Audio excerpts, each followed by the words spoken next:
தாழ்ஷடையும் நீள்முடியும் உண்மழுவும் சக்கரமும் சூழரவும் பொன்னானும் தோன்றுமால் சூழும் திரண்டருவி பாயும் திருமலை மேல் எந்தைக்கு இரண்டுருவும் ஒன்றாய் இசைந்து.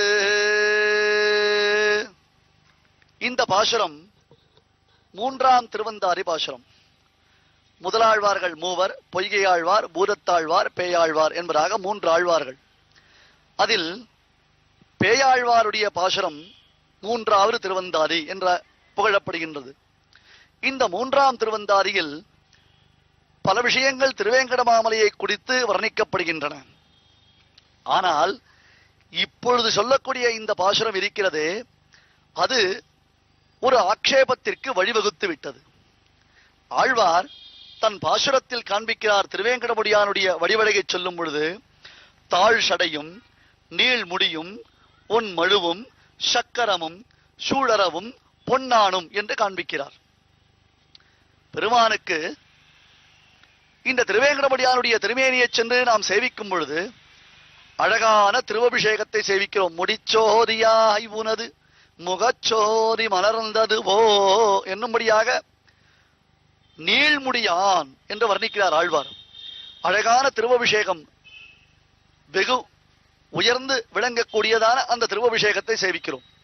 சுவாமி கூரத்தாழ்வான் கேட்பார், அதிராஜ்யம் அதிகம் புவனானாம் ஈஷத்தே பிசுனயன் கிலத்தே மௌலிகி. பிரபோ தேவதேவா சர்வேஸ்வரா, உன்னுடைய நீண்ட அந்த திருவபிஷேகம் எனப்படக்கூடிய கிரீட்டம் உள்ளதே, அந்த கிரீட்டம் ஒன்றே நீதான் சர்வேஸ்வரன் சர்வலோக நாயகன் என்பதை உலகத்திற்கு உணர்த்துகிறது, அதை உலகத்திற்கு காண்பிக்கிறது என்று ஆழ்வார் சாதிப்பார். கூரத்தாழ்வானுடைய திருவாக்கு.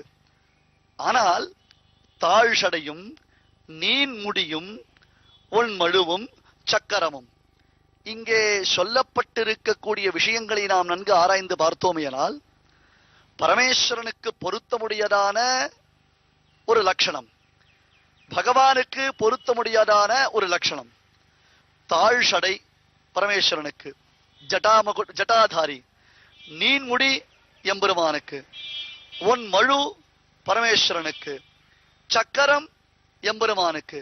அப்படியானால் இங்கே இருக்கக்கூடியதான தெய்வமானது பரமேஸ்வரனா அல்லது மகாவிஷ்ணுவா? இந்த கேள்வி அடுத்து உண்டாகிறது.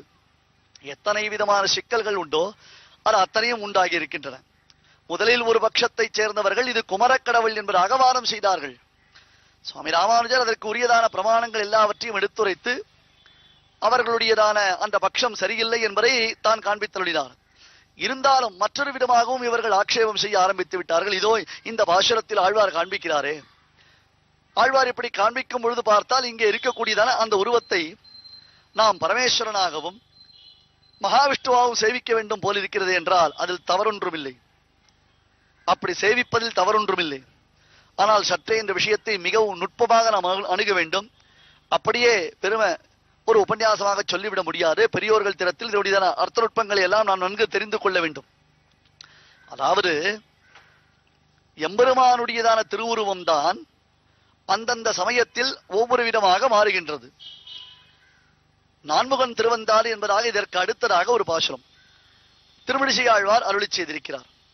நான்முகன் திருவந்தாரி என்பதாக எதற்கு அதற்கு பெயர் என்றால், அந்த பாசுரத்தினுடைய ஆரம்பமே நான்முகனை நாராயணன் படைத்தான், நான்முகனும் தான் முகமாய் சங்கரனைத்தான் படைத்தான் என்று ஆரம்பமாகிறது.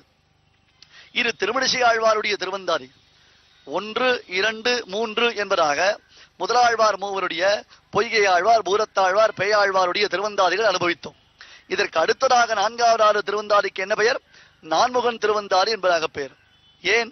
பாசுரத்தின் ஆரம்பம் நான்முகனை நாராயணன் படைத்தான் என்று இருப்பதினாலே. நாபிகமலத்தில் பிரம்மதேவரை பகவான் சிருஷ்டித்தான், அந்த பிரம்மதேவர் பரமேஸ்வரனை சிருஷ்டித்தார். இப்பொழுது மேவித்தொழும் பிரமன் இந்திரன் ஆதிக்கெல்லாம் நாபிக்கமல முதற்கிழங்கு யார் என்பதை அறிகிறோம் அல்லவா? இவர்களுக்கெல்லாம் ஆதிமூர்த்தி யாரு? எவனிடமிருந்து இந்த உலகமானது ஏற்பட்டது? யதோவா இமானி பூதானி ஜாயந்தே ஏன ஜாதானி ஜீவந்தி. எவனிடமிருந்து இந்த உலகமானது உற்பத்தியானதோ, எவனிடத்தில் இந்த உலகமானது நிலைத்து நிற்கிறதோ, மீண்டும் இந்த எவனிடத்தில் இந்த உலகமானது சென்று லயம், லயம் என்றால் முழுவதும் அடைகிறதோ அவன்தானே பரம்பொருள். அப்படி பார்த்தால் இந்த பாசுரங்களின் அர்த்தத்தினாலேயும் மேலும் பிரமாண வாக்கியங்களினாலேயும் எல்லாவற்றிற்கும் பரம பிரமாணமான வேதத்தினாலேயும் நாம் எதை அறிகிறோம்? எம்பெருமானே சர்வ ஜெகத் காரண பூதன் என்பதை நன்கு தெள்ள தெளிவாக சம்சயம் இல்லாமல் அறிகிறோம். அந்த பெருமான் ததைக்ஷத பகுஸ்யாம் பிரஜா ஏயேத் என்னும்படியாக தானே பலவாக ஆகக் கடவேன் என்பதாக அவன் சங்கல்பித்துக் கொண்டு அவனே பகுமுகமாக வியாபிக்கிறான். இது ஒரு வியாப்தி. பரமாத்மா தன்னை பலவிதமாக அவன் வியாபித்துக் கொள்கிறான் அல்லவா? அந்த வியாப்தி வைசிஷ்டியத்தை நாம் பார்க்கும் பொழுது இது ஒரு நிலை, எம்பெருமானுடைய ஒரு நிலை, அது பரமேஸ்வரனாகவும் இருக்கிறது. கூரத்தாழ்வான் காஞ்சி வரதராஜ பெருமாளை சென்று சேவிக்கும் பொழுது அப்பெருமானை ஸ்தோத்திரம் செய்கிறார். நீலமேக நிவமஞ்சன குஞ்ச ஷாமகுந்தளமனந்த சயன் துவாம் அப்ஜபாணி பரமரவில்தலோச்சனம் என்று அனந்தசயன் பெருமானே, அனந்தாழ்வான் மீது பள்ளி கொண்ட பெருமானே, ஆதிசேஷன் மீது துயில் கொண்டிருக்கக்கூடியதான பெருமானே என்பதாக அப்பெருமானை ஸ்தோத்திரம் செய்கிறார். காஞ்சியில் வரதராஜ பெருமாளை சென்று சேவித்தால் அவர் நின்ற திருக்கோலத்தில் தான் சேவையாவார்.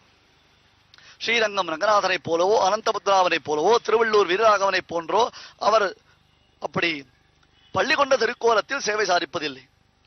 இந்த பெருமான்கள் எல்லோரும் ஆதிசேஷன் மீது பள்ளி கொண்ட கோலத்தில் விளங்குபவர்கள். ஆனால் வரதராஜ பெருமானும் நின்ற திருக்கோலத்தில் சேவை சாதிப்பவன். அவனை பார்த்து அனந்தசயம் என்று சொன்னாரே ஆழ்வான், கூரத்தாழ்வான் எப்படி சொன்னார் என்று ஒரு கேள்வி வந்தால் நாம் என்ன சொல்ல போகிறோம்? ஆம் சுவாமி, இந்த பெருமான் தான் ஆதிசேஷன் மீது பள்ளி கொண்டிருப்பவன். எந்த ஒரு பகவான் ஆதிசேஷன் மீது பள்ளி கொண்டவனோ அவன் தான் தற்பொழுது தேவ பெருமாளாக வரதராஜ பெருமாளாக ஆவிர்பவித்திருக்கிறான். அவ்வளவுதானே. இதில் என்ன சம்சயம் இருக்க முடியும்? இதில் என்ன சந்தேகம் இருக்க முடியும்? கொண்டல் வண்ணனை கோவலனாய் வெண்ணெய் உண்டவாயன் என் உள்ளம் கவர்ந்தானை அண்டர்கோன் அடியரங்கன். இதுவும் ஆழ்வாருடைய பாசுரம். கொண்டல் வண்ணன் மேகத்தை போன்ற திருநேரம் உடையவன், கோவலனாய் கோபாலனாய் அவதாரம் செய்தவன், வெண்ணெய் உண்டவாயன் வெண்ணையை அவன் அள்ளி அள்ளி உண்டிருக்கிறான். பட்டர் சாரிப்பர், பெரிய பெருமாள் ஸ்ரீ ரங்கநாதனை சென்று சேவித்தோமினால் அந்த பெருமான் அற்புதமாக படுத்துறங்கிக் கொண்டிருக்கிறான் அல்லவா, அவன் விடும் குரட்டையை நுகர்ந்தால் அதில் வெண்ணெய் வாசனை வரும் என்று வேடிக்கையாக ஒளி செய்வார். சுவாமி, திரேதாயுகத்தில் பெருமான் ஆவிர்பவித்தான், ராமன் ஆராதித்தான். அந்த திரேதாயுகத்து பெருமானை விபீஷணன் எழுந்திரள பண்ணி கொண்டு வந்து இங்கே பிரதிஷ்டை செய்வித்தான். திரேதாயுகத்திற்கு பிறகு துவாபர யுகம், துவாபர யுகத்தில் தான் கிருஷ்ணாவதாரம்.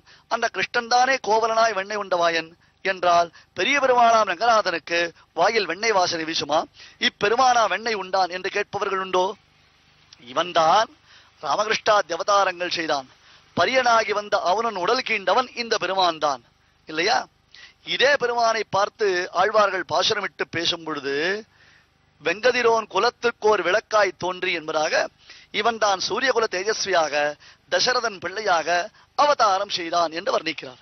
இப்படி பகவானுடைய அவதாரங்களை ஆழ்வார்கள் முன்னேயும் பின்னேயும் மாற்றி மாற்றி அனுபவிப்பதும் உண்டு. மற்ற தெய்வங்களுக்கு இவனே முழுமுதல் காரணமாய் அமைந்திருப்பதினாலே அந்த காரணம் துத்தியா, தேவும் எப்பொருளும் படைக்க பூவில் நான்முகனை படைத்த தேவன் எம்பெருமானாக எவனொருவன் காரணம் ஜகத்காரண வஸ்துவோ அவனை தியானிக்க வேண்டும் என்பதற்காக ஆழ்வார்கள் இந்த பாசுரங்கள் மூலமாக காண்பிக்கிறார்கள்.